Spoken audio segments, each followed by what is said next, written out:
For over 100 years, there's been a game out there on the shelves in stores, making its way into the homes and lives of those willing to take the risk of playing it. This game, some may warn it isn't a game at all. Rather, it's more of a gateway for the dead and the demonic to infect our world.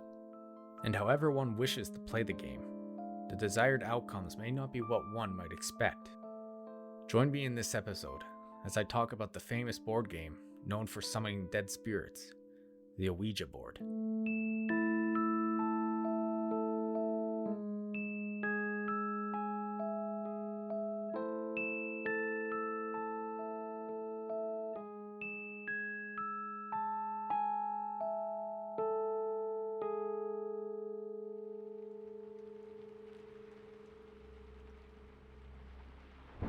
Welcome back to Moonlight Lore, everyone. I'm your host, Jordan Hopkins. In today's episode, we'll be investigating the history, story, rules, and so much more regarding the feared board known as the Spirit Board. And yes, I said Spirit Board simply because it is the proper name for this particular object, but we'll get into that in a moment. Now, for many who have bought one, a Spirit Board might be placed somewhere away from common view, or perhaps back in the shelf behind Monopoly, or perhaps even stashed away in some storage room, who knows. And for others, you might have it out in the open, used as a decorative piece for your home, tying together the ambience you desire. Regardless of where you have it though, if you've used it, you may already be aware of the influence it might have on people.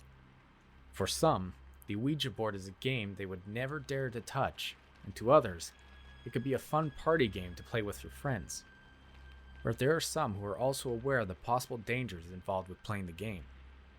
In this episode, I want to delve into the history of the Spirit and Ouija board, some of the rules involved, and of course what possible outcomes might occur if one is to play the game carelessly.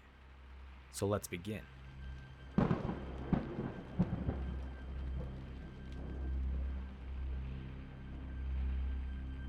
Now, to start things off, I implied that a Spirit board and an Ouija board are two separate things.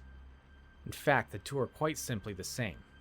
The Ouija board is not the technical name for the board itself, as Ouija was the name given to the board when it was patented by Elijah Bond in 1890. The Spirit board has been around for much longer than the patented version from 1890, and some records show the Spirit board, or variants of devices similar to a Spirit board, were used as early as in the 5th century during the Liu Song dynasty in China, where a technique called spirit writing was taking place. Back then, this practice was called Fuji, and when attempting to spirit write, the user would use a suspended shiv or tray to guide a stick which writes Chinese characters in sand or incense ashes. This practice, although known to have been used, didn't become popular until the Song and Ming dynasties years later, when it became associated with attempting to summon a Chinese goddess named Zigu, the Purple Maiden. And now continued looks into how far and wide similar practice has managed to turn up, we can look into many different ancient civilizations, such as ancient Greece, ancient India, Tibet, and so on and so forth. It seems the practice of trying to contact the dead isn't necessarily a modern age idea, which begs the question, how long have humans been trying to contact the dead? From what I can only assume, humans have always been trying to contact their long-lost loved ones or unknown spirits from beyond since the beginning of our time. And since then, humans have come up with so many different ways to accomplish this. We can go into numerous ways humans have attempted ways of contacting spirits, but honestly, if we tried to list all of them off, we'd be here all night. But I will go into a couple of ways that we have tried. A popular way today's ghost hunters and investigators try to get into contact with spirits is using a device for EVP, which stands for Electronic Voice Phenomenon, and a popular device used among many amateur and professional ghost hunting teams is the Spirit Box. Now, a Spirit Box, to give a brief explanation on what it's like, is an audio device similar to that of a recorder, which scans through multiple frequencies to detect any underlying audio which may otherwise be inaudible to the human ear. As the box records, it's supposed to not only pick up the user's voice, but the voices of spirits who manifest enough energy to speak out to the user. The only thing, with it being so sensitive to sounds, If the user isn't careful, they can distort or ruin the recording with their own voice or movements in the room. So as a general rule, when using a spirit box, it's important to ask whatever question you wish to the spirit, and then remain silent and still to allow the spirit time and clarity to speak out without being interrupted. A second way humans have been trying to contact the dead is holding seances. Now, seances are also an older form of contacting the dead, and it's been used by many for hundreds of years now. A group of people who were intent on contacting a loved one would gather, usually around a table, while a medium or host would attempt to breach the veil and attempt to commune with a specific spirit. One of the more famous seances probably ever performed were attended by the United States President, Abraham Lincoln, and his wife, Mary, along with other members attempting to contact their sons, Edward and William, who had both passed away. Abraham, however, wasn't a natural believer in the paranormal or seances, but he humored his wife either out of curiosity or concerns, as Mary was a complete believer. In a writing on a letter to her sister in October of 1863, Mary wrote, "Willie lives. He comes to me every night and stands at the foot of the bed with the same sweet, adorable smile he has always had. He does not always come alone. Little Eddie is sometimes with him, and twice he has come with our brother Alex." Seances have been a source of comfort, a source of entertainment, and a source of money-making for many people throughout the years. Unfortunately, there are many who have been outed as frauds and ruined not only the reputation, but also the reputation of seances being a legitimate way of contacting the dead, with an overwhelming number of skeptics debunking and claiming seances are not reliable or trustworthy.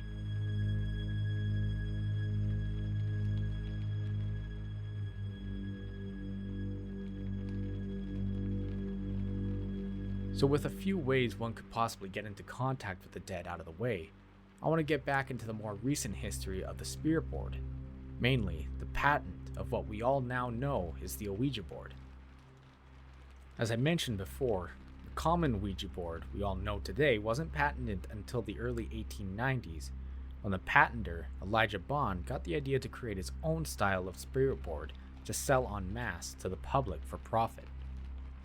It was marketed for what we know of it being as today, a toy or game, mainly for children or the entire family to enjoy, and in turn, much of the middle-class citizens bought the game for entertainment. Elijah Bond eventually passed away in 1921 with many achievements under his belt, but with his most notable claim to fame being the Ouija board, it has been what he was known most for. Then, an employee of his, William Fuld, took over production of the board and continued on with Elijah's legacy from this point until his own death. To note one of his accomplishments, Fuld would go on to design many different versions of the board, and it held more Ouija patents and copyrights than anyone else in history, with a total of 21 registrations in 3 different countries, which included the modern-day planchette. But this fact isn't what's most interesting about this man. What most regard as the most interesting fact about him was an event that actually ended his life in 1927. While on the job, Fuld climbed to the roof of his 3-story factory to supervise the installation of a flagpole going up in the yard. While he was up on the roof, the guardrail he happened to have been leaning against fell apart, causing William to tumble off the roof and fall. He managed to grab hold of one of the open factory windows, when witnesses say they saw the window suddenly slam shut on his fingers, causing him to continue on his descent towards the ground. Somehow, William managed to survive his fall to the ground with a concussion, 5 fractured ribs, a broken arm, fractured leg, and multiple cuts and bruises. His workers who were there saw the whole thing and quickly rushed to his aid. And now during this time in the mid-1920s, vehicles were just starting to appear more and more for the public, but at this specific time, they had a small horse and buggy as their means of transportation at the factory. So William was loaded onto the horse and buggy to head to the hospital, but along the way, the cart hit a bump on the road, and one of William's fractured ribs managed to pierce his heart, ultimately leading to his death a short time later.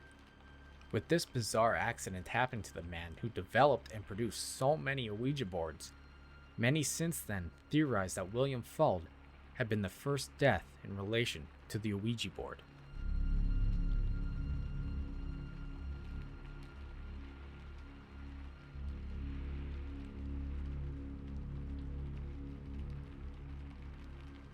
As one could expect, with board games, there are usually rules involved. Even though the Ouija board was marketed to a more family-friendly game, the rules of it have been a bit watered down compared to the rules surrounding the spirit boards, without going into a deeper explanation of the consequences of not following the rules. At this point in the episode, I'll be going over and covering the rules, but as there are quite a few, I've gathered up 23 common rules one could find and why it's so important to follow them. Rule number 1. Never use a spirit board alone. The reason this could possibly be is because of the old saying of there is strength in numbers. Not only will there be more people projecting energy to reach a spirit, this could also have to do with the more participants using the board, the stronger willpower there is, causing it to be much more difficult for a spirit or demon to gain control over the session. Rule number 2. One person in the group should be the leader. This is the person who will talk and ask questions while the group is using the board. The leader must also never make jokes and always take the questioning very seriously. Rule number 3. Other participants should remain silent, with their hands on the planchette and eyes closed, focusing on contacting the spirit. It's okay to make some noise, but again, never make jokes or say anything negative like accusing someone of moving the planchette or ask if it's actually working. Rule number 4. It's okay to have viewers, as in not everyone needs to touch the planchette or sit in the circle. These viewers should remain quiet, however, and one should also be writing down the letters in order to spell out what the spirit writes out on the board. Never guess what the spirit is writing. Rule number 5. It's okay to take a break from the board, as it requires a lot of energy and can become tiresome. Rule number 6. Keep a firm grip on the planchette so it stays on the board. If someone takes the planchette off the board, or if it falls off the board, or if the spirit tries to knock it off, the spirit can escape the board this way. Rule number 7. Never taunt or goad the spirit on. This would only anger or upset the spirit, causing it to possibly retaliate. Rule number 8. Never ask the board when you are going to die. You might not like the answer you're going to get. Rule number 9. Never ask about God. This seems to only anger spirits and demons into wreaking havoc onto you. Rule number 10. If you are feeling depressed, angry, stressed, afraid, or overconfident, do not start a session with the board. These are all negative emotions and are much more likely to draw the attention and interest of spirits who mean to do you harm. Rule number 11. Never use the board when you are ill or in a debilitated condition, since this may make you vulnerable and susceptible to possession. Rule number 12. Don't get addicted. The spirit of the Ouija board can try to gain your trust, make you feel good, or help accomplish what you desire. This will cause the user to become dependent on the board, allowing the spirit or demon to gain control easier. This is called progressive entrapment. Rule number 13. Probably the one rule you should always remember. If, for any reason, you feel threatened or nervous or simply just want to end the session, tell the spirit goodbye and be sure to move the planchette to the word goodbye written on the board. If the spirit resists and does not allow the planchette to move to goodbye, sternly tell it goodbye again and to leave, and then move the planchette to goodbye again. Rule number 14. Never leave the planchette on the board while not using it. This becomes a window for the spirits to use to cross over. Rule number 15. Never use the Ouija board in a graveyard or place where a terrible death has occurred, or you will bring forth malevolent entities. Rule number 16. Never use a board in your own home. If a malicious spirit happens to come through the board and gets attached to your home, it will become much harder to break contact with it. Rule number 17. Spirits who talk to you through the Ouija board can tell you anything they want. Just because a spirit says something does not mean it is true. A spirit can try to win your trust by telling you they are a long-lost relative or the spirit of a small child who needs your help. In reality, the spirit could be malevolent. Rule number 18. Never let the spirits count down through the numbers or go through the alphabet, as they can escape out of the board this way. Rule number 19. If the planchette ever moves to the four corners of the board, it implies that you have reached a wicked spirit and you should end the session immediately.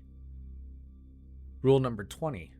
Sometimes an evil spirit can inhabit a board. When this becomes the case, other spirits will not be able to enter the board.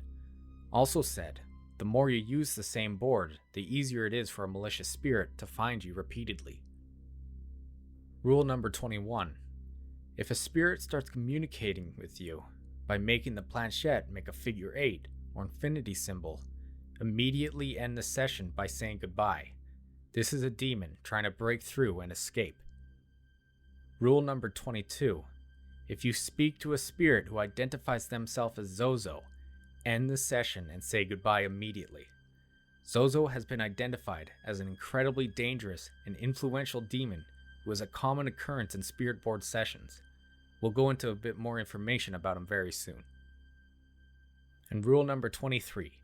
Ouija boards that are disposed of improperly can come back to haunt the owner. If one tries to destroy the board simply by burning it, it's said you can hear unnerving screams coming from the board, enraging the spirits inside. The board will not burn, and you will still have the board and now an angry spirit. To get rid of the board properly, break it into 7 pieces, pour holy water on the pieces, and then bury it. For added effect, place a silver coin on the broken pieces, as silver items have been thought to have been able to ward off evil spirits for centuries. Generally speaking, these are the main rules one should follow while using a spirit board.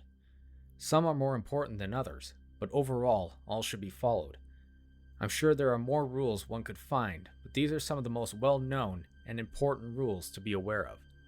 I suggest to any new users planning on using the board to memorize these rules, as in the moments of playing with a spirit board, you could become forgetful, as adrenaline or fear can cloud the mind, and forgetting to follow one of these rules could end up leading to your untimely death.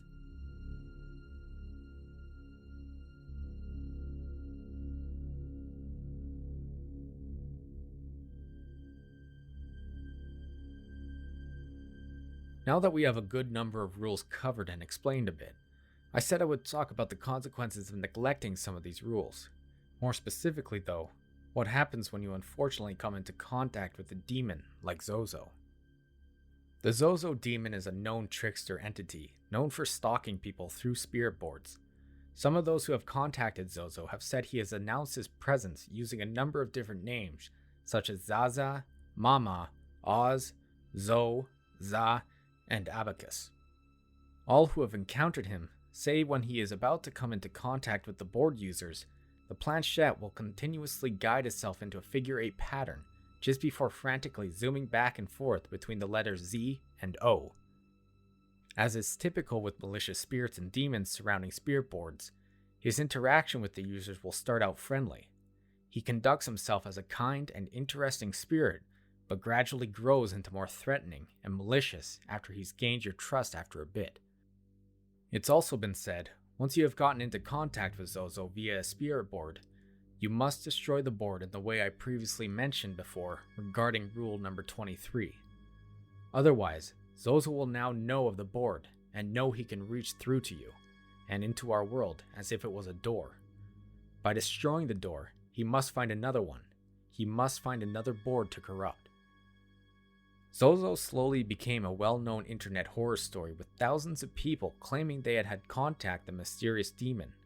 Online searches of the demon will result in YouTube videos of people trying to contact him or talk about him, books related to him as their main topic, and even an entire movie produced in 2012. But doubts have mustered up on if this entity is in fact real. Even since what is considered to be his first appearance on the internet back in 2009 by a man named Darren Evans, people have doubted if this first reported experience was actually true or not. This report is a direct reading from Thrillist.com in regards to the legend. In 2009, an Oklahoma man named Darren Evans recounted his experience with a demon named Zozo on a website called True Ghost Tales. In the post, Evan admits to an adolescent fascination with the occult, citing many Ouija board incidents throughout the years. But Zozo, he said, was different. The entity consistently showed itself to Evans, too many times to count, pretending to be a kind spirit before shifting into threatening language, including curses in what looked like Latin or Hebrew. Evans is quoted saying, "I was genuinely fascinated and startled by how many times Zozo showed up, even in many different states and many different Ouija boards." He claimed that the demon also made threats against his toddler daughter, nearly drowning her in a bathtub and later infecting her with a mysterious illness. "We almost lost her, and that was when I began to suspect demonic attacks." When Evans posted his first encounters with Zozo, people reading became infatuated with the legendary demon said to emerge from Ouija boards.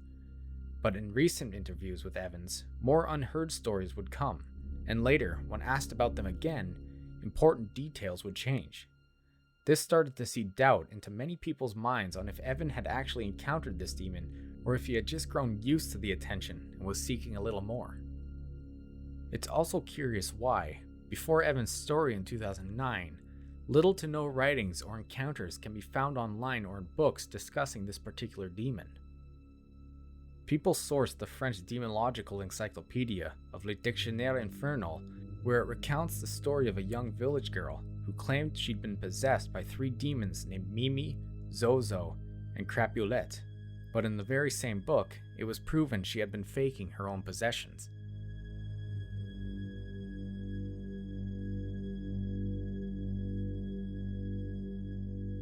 If Zozo is a real demon or not, stories about him are nonetheless creepy, with hundreds of people coming forward announcing they had an encounter with this demon while playing with an Ouija board. These following encounters are just a small insight on what some people have said had happened to them while playing with and encountering the demon. My friends and I had always wanted to try playing with a Ouija board, but never really had the courage to actually try it out. Eventually, after talking a bit, I took the initiative to buy a board off of Amazon to see if it really worked. I was a bit of a skeptic back then, so I thought playing it might just make up for a good night of drinking and hanging out with some friends. Well, a couple of weeks later, the board finally came in and my friends and I were extremely excited to play it, so that weekend we decided to make it a girls' night and watch some horror movies and play the game. The 4 of us settled around my coffee table and placed the board and planchette down, and we began playing. Everything had been going fine. Lots of laughs and questions on if it was one of us moving the piece. I honestly thought it was all fun, and of course that one of my friends were the culprit to moving the planchette, but they swore they weren't. And well, we continued playing for about 20 more minutes, and the planchette started to move a little faster than it had been before. I knew some of the rules to the game, like counting down through the numbers, but I didn't know about the figure 8. The planchette was moving faster than it had been before and moving in the figure 8 pattern, and everyone was sort of weirded out until it went back to normal, and we continued playing the game talking to a spirit we had found. It started out fine. We were talking to it, asking it the sorts of questions people typically ask the spirits they come across while using the Ouija board, and everything seemed to be going just fine. The spirit we were talking to identified itself as Zozo and that he was a friend. Well, at the time we had no idea who Zozo was, and we've never heard of that name, and he seemed friendly enough, so we decided to just go with it for a while. Still, at this point, none of us were really taking the game too seriously, and were probably drinking a bit more than we should have been. Obviously, we weren't prepared to talk to anyone like Zozo. We ended up losing interest in the game, and without even thinking, just left the board and went back to our drinks and watching the TV and talking. Well, as we were drinking, my friend said she thought she had saw the planchette move by itself. The rest of us thought she was just trying to scare us, but when we saw it move too, just slightly as if someone had nudged the coffee table, it creeped us out quite a bit, because we then realized we never said goodbye and ignored the spirit for like 15 minutes as we drank. I went to go move the planchette to the goodbye spot on the board, and I was about to say it out loud, but as soon as I touched it, the planchette flew off the board. Not fast, but definitely was pushed off by something. It shook me, as you could imagine, and we were all just kind of frozen there, looking at the board. I picked up the planchette back off of the floor and back onto the board, where I then said goodbye. The night seemed rather dark after that, and nobody really wanted to keep drinking or watching TV, and we decided to all just call it a night after that. After that night, all 4 of us were in terrible moods for the next few days, and just overall really grumpy people. My friend had gotten into a car accident a few days later and totaled her new car, and my friend's cat ran away. Nothing of note happened to my other friend, but for me, my houseplants all sort of just died, and I couldn't keep any of them alive. Of course, we related it to the weird stuff that had happened that night with the Ouija board, so I had to look into how to undo or fix what had happened. I managed to find how to do it, so I broke it up into 7 pieces, sprinkled some holy water another friend managed to get from me from their church, and I and another one of my friends, who was at the party, went out to a random field out in the city and buried it. My plants still didn't really grow that well in my house, which was annoying because I'm really into plants, but I moved a few years ago into a larger home with my boyfriend, and the plants had flourished here. I feel like whatever might have been released into my home back then might have gotten loose from the board and still resides in that home. I just know I'll never go back there.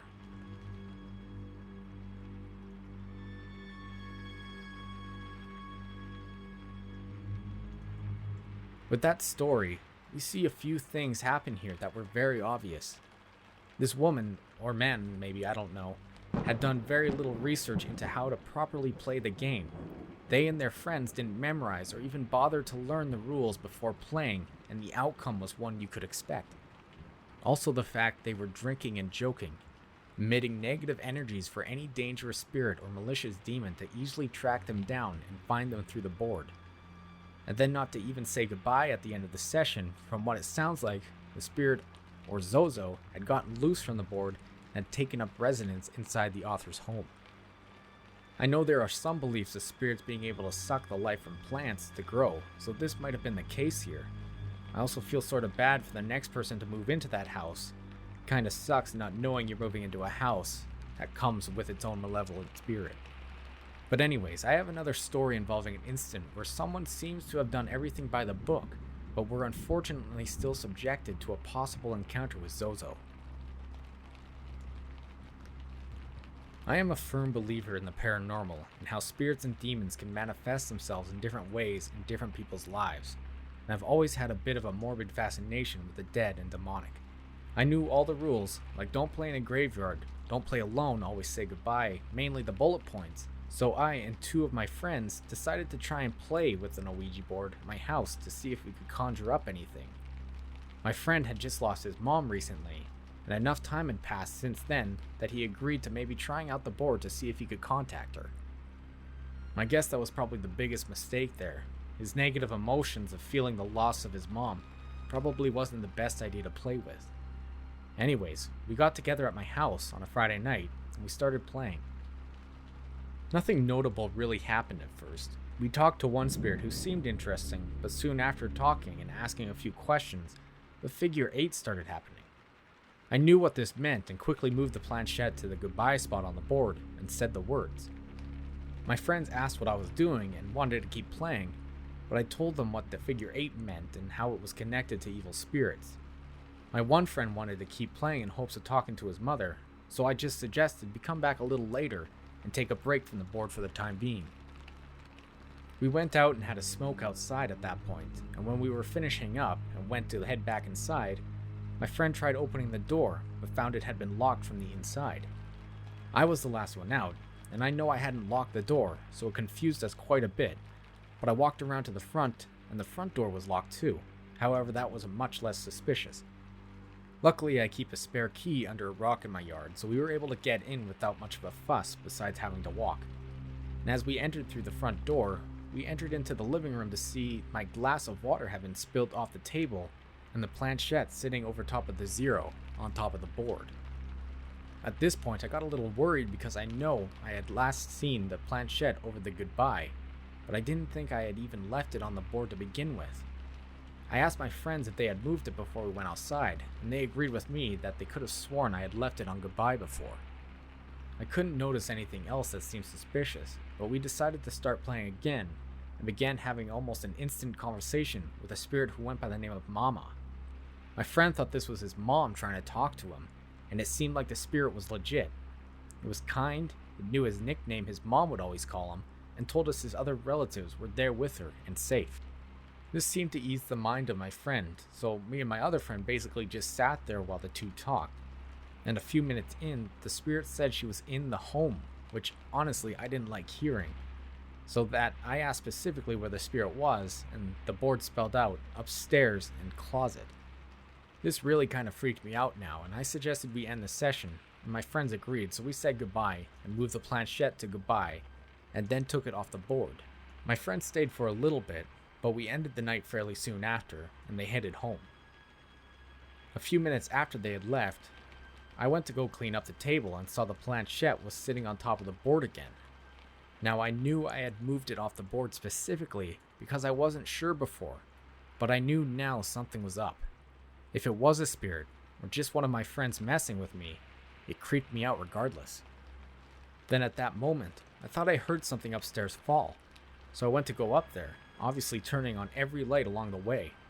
I got to my room and my closet door was open, which was really weird because I always keep that door closed, and I saw my contact case was off my dresser and on the floor now. This was really creeping me out now, so I closed the closet door and went back to head downstairs. But as soon as I got to the stairs and looked down, all the lights on the main floor were now off, and I sure as hell was not going to go back down there. I decided to head back to my room and lock my door and somehow try to get some sleep. It was earlier than I usually go to bed, but at this point I didn't want to spend any more time in my house conscious. Nothing else really happened between the time I locked my door and I woke up. I thought I maybe have heard footsteps outside my door at one point, but I honestly couldn't say if it was just my imagination or not. I woke up the next day, and already everything just seemed off in the house. It was cold and the air just felt off. I didn't really know how to explain it that well, like almost stale seeming. The biggest thing was when I sat up. I immediately was met with my bedroom door wide open. How it got open I have no idea. I decided I would have a day out and stay away from my home, and I went back to meet up with my friends. I hung out with them and convinced them to go out to the bar that night, and I ended up crashing at my friend's place simply to avoid my house for a while. Sunday morning, I headed home, and it still seemed a bit off, but less cold. Everything seemed to be the way it was when I had left Saturday morning, and for the next couple days, things seemed to be getting back to normal. My friend, however, texted me that some weird things have been happening at his place now, like items going missing or moved, or thinking he's heard footsteps at night. I told him I've had those experiences too, and I wasn't quite sure what to make of them. It could have been something from our Ouija board session. I'm not sure what to make of it. Nothing had really happened to me since, and my friend hasn't texted me about anything weird lately, so I don't really know if this is the end of it or not. I thought we had done everything right, but now, I'm not so sure.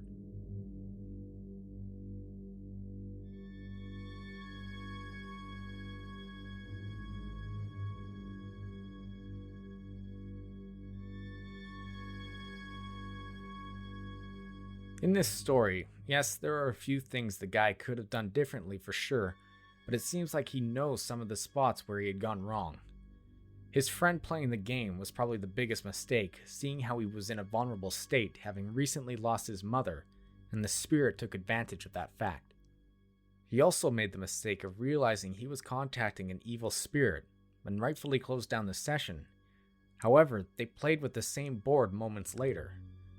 With the spirit knowing the board now, it was much easier for it to have found it again. He also made no mention on if he disposed of the board in the proper way, so I suspect if he does play with that board again, the same or another evil spirit could easily find the board again. It just goes to show, even the most menial of rules can prove to have disastrous consequences if ignored. Now, can I confirm these stories? Absolutely not. They're just stories I have found on message boards on the internet. Would I go so far as to say they aren't real? No, I wouldn't do that either. Like a lot of stories I cover on this podcast, I can never really say for certain if something had happened because I wasn't there at the time. So I don't want to cast aspersions on someone just because they tell a weird fantastical story. However, there are plenty of people who believe the opposite of what I say here and try to prove these stories wrong with a scientific method. And I, of course, believe it's irresponsible to only focus on one side and not look into the other. There are plenty of people who believe the Ouija board can be explained with a scientific method, and that most, if not all, cases of spirit encounters involving the Ouija board can be disproven in some way. Ouija boards have always been criticized by the press and media since their initial creation in the 1890s, having been described as a primitive belief and a con to part fools from their money. This obviously hasn't stopped the sales by people who enjoy using the Ouija board, but it shows just how much of scrutiny right from the beginning the whole idea had, which helped plant the seed of doubt into many people's minds back then. The skeptical side of the community firmly believes the Ouija board is simply explained by the ideomotor phenomenon, a psychological phenomenon where a subject makes motions unconsciously. The subject, who will think a particular thought or mental image, brings about a seemingly reflexive or automatic muscular reaction, often of the minuscule degree, and potentially outside the awareness of the subject. People typically equate this to what people encounter when they use the Ouija board. They believe the desire and thought of wanting to contact a spirit, or wanting a spirit to write out a particular word, is all in the hands. The subject's subconscious will move the minuscule muscles found in one's fingers, which then move the planchette to the letters or numbers. Oftentimes, when there are multiple people holding onto the planchette, the ideomotor reflex is amplified, causing the group of people to subconsciously want to move the planchette. This could also prove to be the reason why the planchette can be found difficult to move if multiple subjects are subconsciously wanting to move the planchette to different locations, as if the planchette has been taken over by a spirit struggling to move it. With this knowledge in hand, multiple studies have been done recreating the effects of the Ouija board in the lab and showing that, under laboratory conditions, the subjects were moving the planchette without even realizing they were. It was also later concluded in the studies, whatever had been going on through the minds of the users, what they had been thinking, usually became the outcome of the spelt out words on the board. According to Professor of Neurology Terence Hines in his book Pseudoscience and the Paranormal, the planchette is guided by the unconscious muscular exertions like those responsible for table movements. Nonetheless, in both cases, the illusion that the object, table or planchette, is moving under its own control is often extremely powerful and sufficient to convince many people that spirits are truly at work. The unconscious muscle movements responsible for the moving tables and a Ouija board phenomena seen at seances are examples of class phenomena due to what psychologists call a dissociated state. A dissociated state is one in which consciousness is somehow divided or cut off from some aspects of the individual's normal cognitive, motor, or sensory functions. Now, I know I've thrown quite a bit at you guys right now, but if someone is confused as why he mentioned moving tables, he's referring to common occurrences during seances where the medium would have the spirit move the table to prove that it was there, when in reality the medium or one of the unknowing participants moved the table with their foot, causing everyone to believe it was a spirit who had moved the table. The same exact case of happening with the planchette on the Ouija board. This seems like the most logical and more scientific stance skeptics take when debating the validity of the power of the Ouija board. And quite honestly, it makes sense. As someone who prefers to look at what we know is fact, the ideomotor phenomenon seems to be an excellent argument on what might really be going on here. With this information, one might say the case is simply solved at this point. However, I myself am still not convinced. The ideomotor phenomenon does explain the movement of the planchettes, but this does not explain the many instances of users somehow knowing secret information about another user and spelling out said information on the board, or even any activity that happens outside the board, such as possessions or poltergeist-like activity in some users' lives.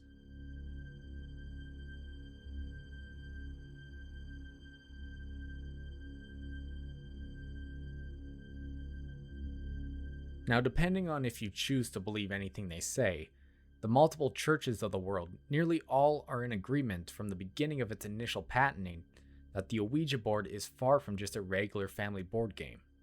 Spirit and Ouija boards have been constantly criticized as dangerous forms of divination to seek answers from the past or future, specifically from the supernatural, and it's strongly believed by seeking these answers, one willingly agrees to commune with the dead or wicked, willingly denouncing their place from the holy light and heaven itself. Now, whether this statement means anything to you or anyone else, it's simply up to the user. Just always remember, it's not the church or anyone else on the planet to decide who gets to experience eternal peace and happiness. It's simply up to whatever creator or deity one chooses to align themselves with.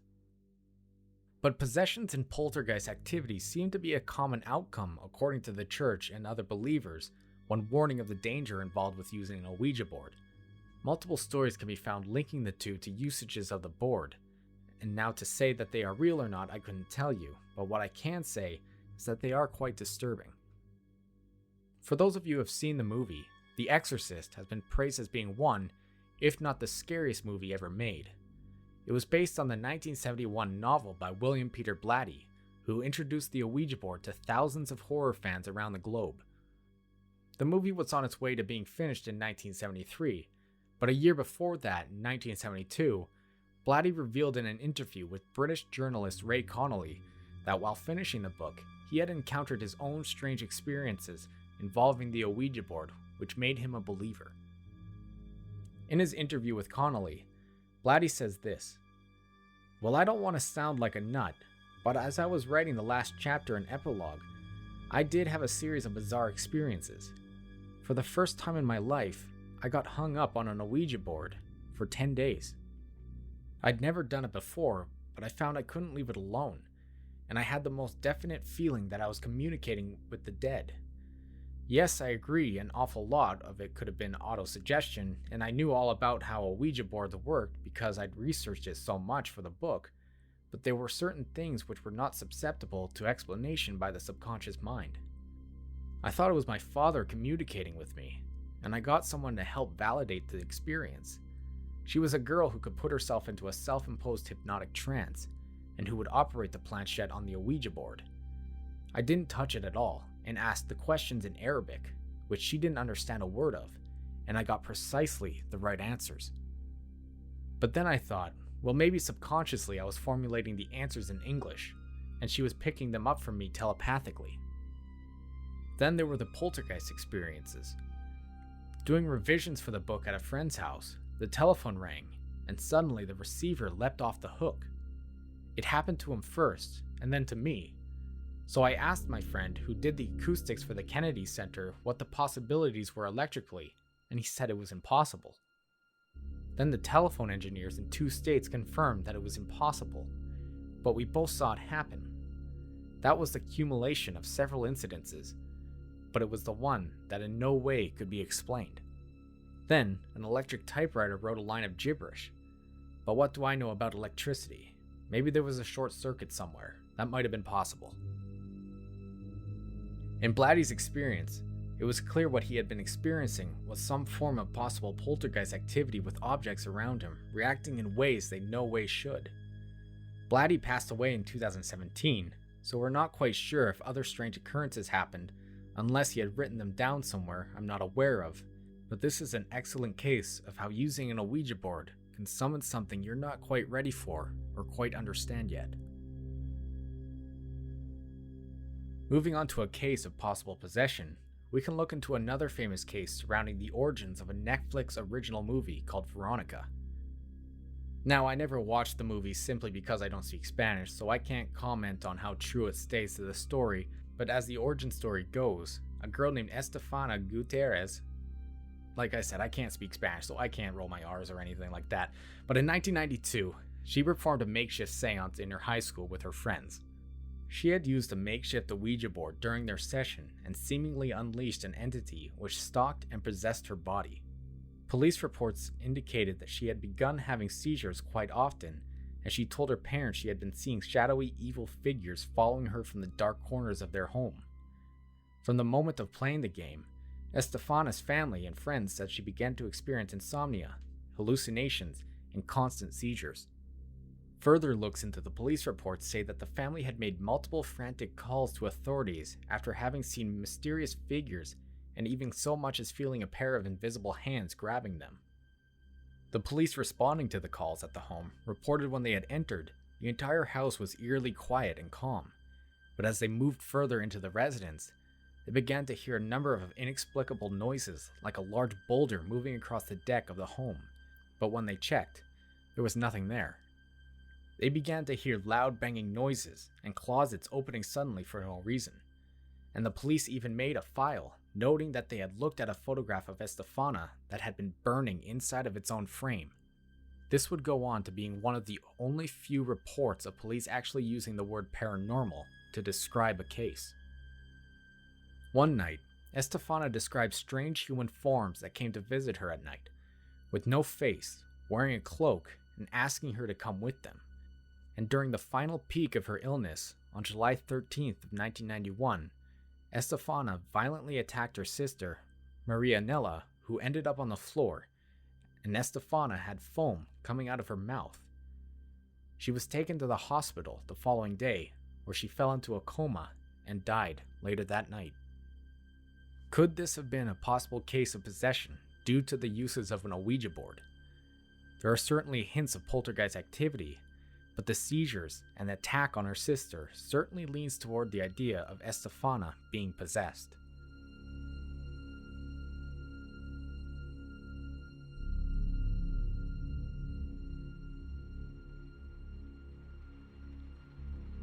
There are hundreds of stories online about people using a Ouija or spirit boards, and the outcome is typically on the malicious side.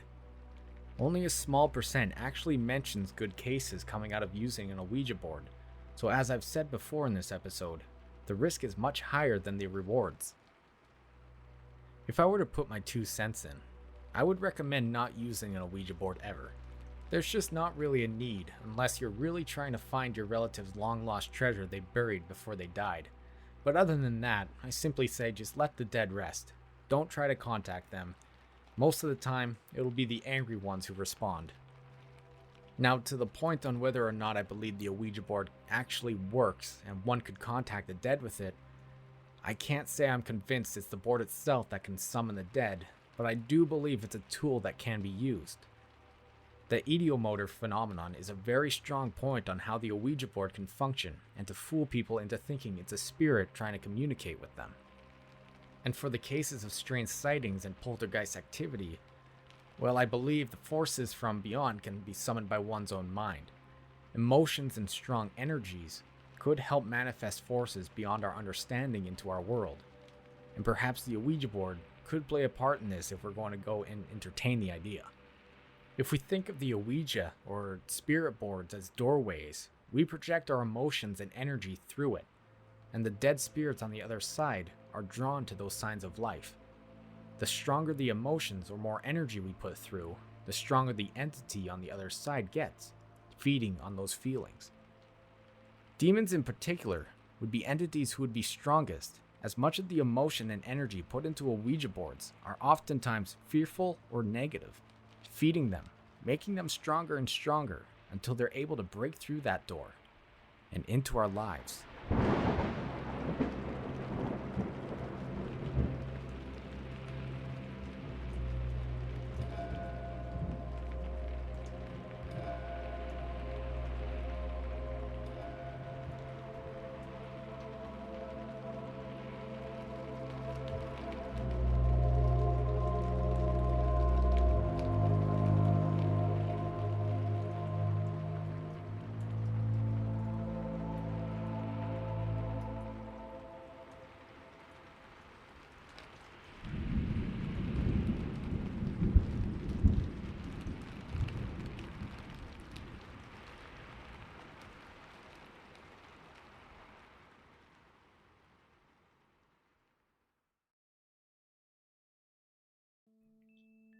Hey there everyone, I just wanted to jump in at the end of the episode to let you all know that Moonlight Lore has an Instagram page where I've been and will continue to post pictures of and relating to the specific episodes talked about on the podcast.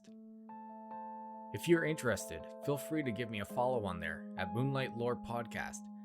And if you're wondering how you could help support and grow the podcast, simply by listening does just that. But if you want to go even further, leaving a 5-star review on whatever app you're listening to this on, and by sharing this podcast with your friends and family who you think might be interested, would also help immensely.